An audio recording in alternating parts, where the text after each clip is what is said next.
पुराने ज़माने की बात है। एक ताजिर तिजारत की गर्ज से बगदाद पहुंचा। पिछले वक्तों में तिजारत का ये कानून था कि ताजिर जिस मुल्क में तिजारत करने जाता, सबसे पहले वहाँ के बादशाह से मुलाकात करता, अपना सारा सामान तिजारत दिखाता और उसकी खूबियों और इनफरादियत से आगाह करता था।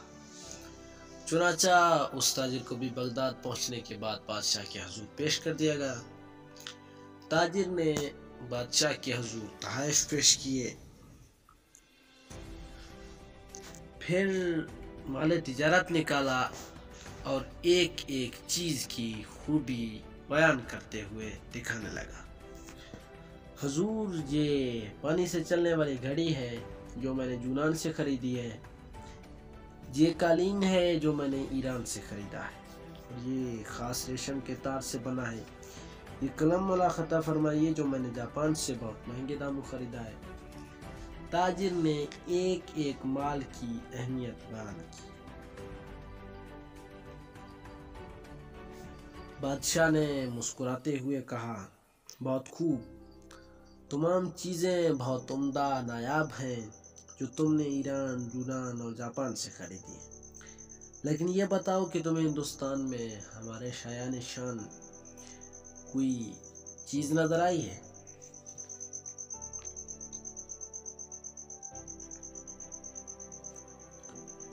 ताजिर ने बादशाह को मुतासिर करने के लिए कहा, यूँ तो बादशाह सलामत, आपके शायान बहुत सी चीज़ें थी, लेकिन जो चीज़ मुझे पसंद आई उसको हासिल करने के लिए मुझे कुछ अरसा वहाँ क़याम करना पड़ता, जबकि मेरे पास तो सिर्फ 2 दिन का वक्त था।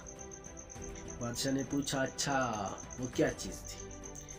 ताजिर बोला, जनाब, वो एक मोती है और उसकी ख़ास बात यह है वो दूसरों को बांटने से बढ़ता है, उसको कोई चुरा भी नहीं सकता। इस मोती से बहुत सारे जेवर भी बनाए जाते हैं, बनाकर पहने जा सकते हैं।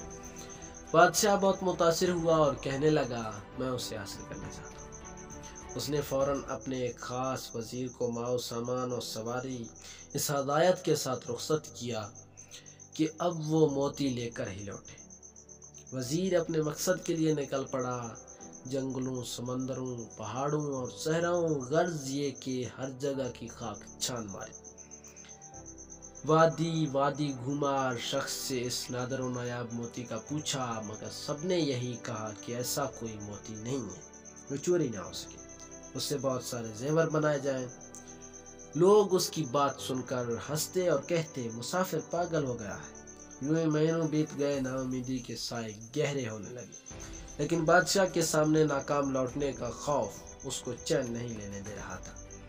वजीर ने हर मुमकिन कोशिश कर ली कि ऐसा मोती मिल जाए, लेकिन ये ना मिला, सो उसने वापसी का इरादा कर लिया। वजीर अपनी नाकामी पर ज़ारो कतार रोता रहा। जंगल से गुजर रहा था। रात काफ़ी हो चुकी थी और वजीर बहुत थक भी गया था।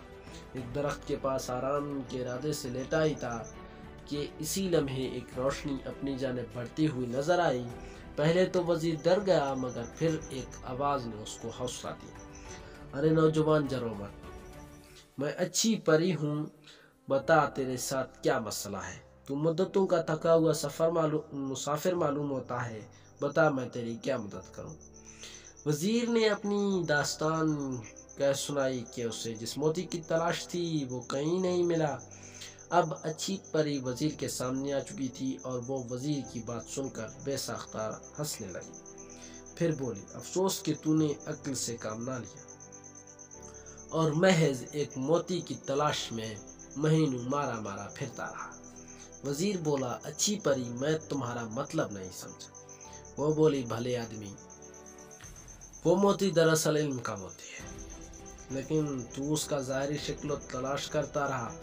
इल्म तो एक ऐसी शय है जिसे हज़ारों नाम दिए जा सकते हैं। कहीं फलदार दरख्त कहते हैं तो कभी सूरज से तशबीह देते हैं और उसे समंदर भी कहा जाता है, लेकिन उसे कोई चुरा नहीं सकता। लेकिन इससे जेवर बनने वाली सिर्फ, वजीर ने हैरत से पूछा। परी ने मुस्कुराते हुए कहा, इल्म के बहुत सारे सिफात हैं, तुम इस मोती की सूरत को क्यों तलाश करते हो? یاد رکھو ہر شے کی تاثیر کا تعلق اس کے نام سے نہیں بلکہ اس کی اندرونی خوبیوں سے ہوتا ہے۔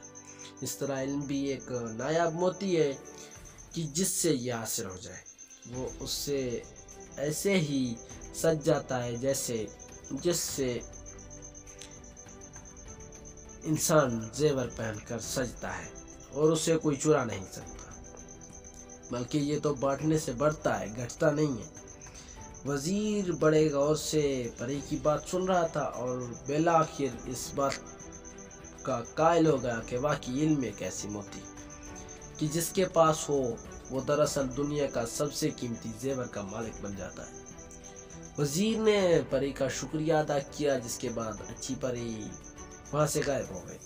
وزیر بہت خوش تھا اور اپنی کامیابی کی گیت گاتا ہوا اپنے ملک روانہ ہو گیا۔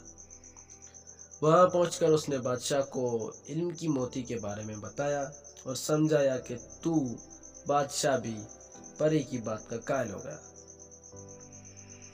کہ صرف علم ہی وہ موتی ہے جس کو کوئی چرا نہیں سکتا۔ پیارے ساتھیوں، علم ایک ایسی موتی ہے جس کی چمک دمک زمین سے آسمان، فرش سے عرش تک، اور علم کے اس موتی کی روشنی میں ہی انسان اس کائنات کے خالق و مالک تک رسائی حاصل کرتا ہے۔